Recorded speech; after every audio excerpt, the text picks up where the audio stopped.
안녕하세요. 웅덩이 매매법 레버리지 ETF 장기 투자자 디벨롭몽입니다. 오늘 계좌는 어제 미국 증시 휴장으로 어제 영상과 동일합니다. 미국 증시를 보면 쌍바닥을 찍으면서 이제 상승이 될 것이다와 경기 침체가 찾아오면 기업들의 실적이 무너지게 될 것이고 그때가 찐 바닥이다 라는 의견으로 갈립니다. 항상 말씀드리지만 전 아무도 알 수 없다 라는 입장을 고수하며 이런 의견 저런 의견을 공유드리고 있습니다. 오늘은 미국 증시가 바닥은 지나갔을 수도 있다 라는 의견을 가지고 왔습니다. 과연 어떤 이유로 그런 이유들을 보일까요? 먼저 첫 번째는 다들 아시다시피 이평선 골든 크로스입니다. 하락 추세를 보일 땐 역배열을 보이던 이평선이 이번에 쌍바닥을 찍으면서 박스권을 만들었고 삼각수렴을 보였던 것, 제 영상을 꾸준히 보셨다면 다들 기억나실 겁니다. 그리고 결국 위로 방향을 만들었고 200일 이평선 밑에 있던 50일 이평선이 드디어 200일 이평선 위로 뚫었다는 신호죠. 이는 강세장 초입에서 보이는 신호로 해석이 됩니다. 그리고 두 번째가 어제 영상에서 설명드린 주봉 RSI입니다. 주봉 RSI가 40 아래로 내려갔을 때를 살펴보면 미국 증시의 바닥 그 어딘가였다는 사실입니다. 그리고 이번 하락장에서 이미 40 아래로 한번 내려갔었죠. 그리고 현재 반등을 주고 있기 때문에 바닥이 지나갔을 수도 있다 라는 얘기가 들려오고 있는 겁니다. 그리고 또 하나 S&P 500과 마진 부채 상관관계를 나타낸 차트인데요. 검정색 선이 S&P 500 주가 흐름이고 빨간색 선이 마진 부채를 나타낸 차트입니다. 여기서 마진 부채가 증가한다는 것은 레버리지 사용이 늘어난다고 해석하시면 이해가 쉬울 겁니다. 반대로 마진 부채가 감소한다는 것은 레버리지 사용이 줄어든다는 거겠죠? 그리고 이번 하락장에서 마진 부채가 급감한 것을 볼 수 있는데요. 여기서 이 마진 부채가 0% 아래로 내려갔을 때 그때 미국 증시 S&P 500을 살펴보면 조정장, 약세장에서의 바닥 그 어딘가였다는 사실입니다. 유일하게 닷컴 버블만 제외할 수 있는데 개인적으로 닷컴 버블 시기엔 9.11 테러도 있었고 지금은 가상화폐와 ARKK, IPO 관련주들 그리고 밈 주식들로 그 버블이 꺼졌다는 생각입니다. 또 하나 정말 중요한 이 얘기 많이 들어보셨을 겁니다.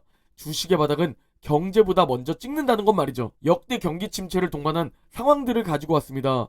1957년의 리세션, 1970년의 스태그플레이션, 1980년 리세션 등 말이죠. 만약 우리 웅줌러 여러분들이 매스컴에서 호재를 듣고 매수를 시작했다면 얼마나 늦었는지를 알 수 있는 차트입니다. 비관론 그 자체일 때 주가는 이미 바닥을 찍고 있죠. 아쉽지만 투자에서 용기를 가져야 하는 이유입니다. 누구나 좋은 소식이 들릴 때 매수하고 싶지만 그땐 이미 너무 늦었다는 사실, 또 물릴 수 있다는 사실입니다. 이게 이해가 안 되시겠지만 주가는 미래에 대한 기대를 선반영하며 움직입니다. 즉 현재 어떤 일이 일어나고 있던지 주식시장을 신경 쓰지 않고 미래에 대한 기대를 반영한다는 것이죠. 화면을 보시면 아시겠지만 기업 실적, GDP, 고용이 바닥을 찍기 전에 또는 개선된 호재를 보이기 전에 주식시장은 이미 바닥을 찍고 상승하고 있었습니다. 그래서 아무도 바닥을 맞출 수 없다는 것이고 그래서 지나봐야 알 수 있다 라는 말을 하는 겁니다. 이는 최근 리세션에서도 볼 수 있습니다. 2008년 리먼 브라더스 사태, 2020년 코로나 팬데믹 사태에도 마찬가지였죠. 그리고 유일하게 또 닷컴 버블만 제외됩니다. 개인적으로 이를 9.11 테러 때문으로 보고 있습니다. 그리고 맨 우측 하단이 이번 약세장입니다.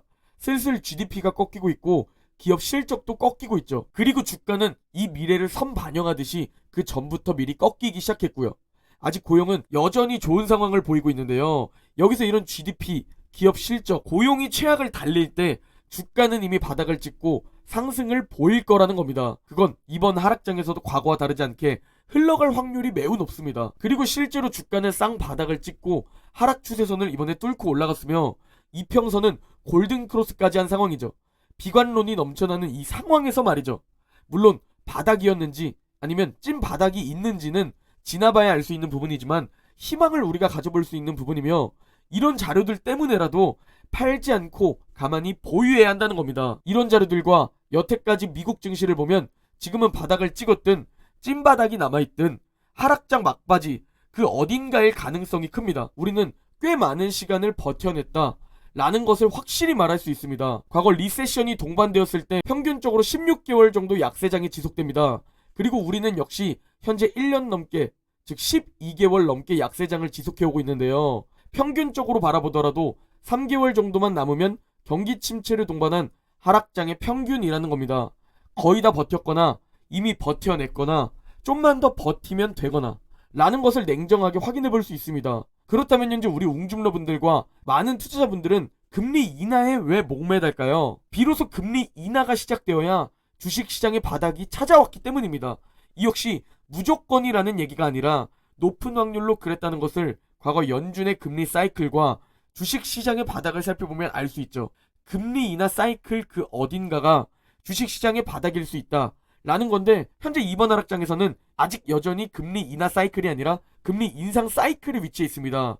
그래서 찐바닥은 남아있을 수 있다, 이런 우려의 목소리가 들려오고 있는 거죠. 그런데 많은 분들이 착각하는 게 있습니다. 금리 인하만 오면 된다, 금리 인하를 기다리면 된다, 곧 금리 인하하고 주식시장은 상승할 것이다 라는 생각이 있으시지만, 왜 금리 인하를 하는지 그 근본적인 원인을 까먹고 계십니다.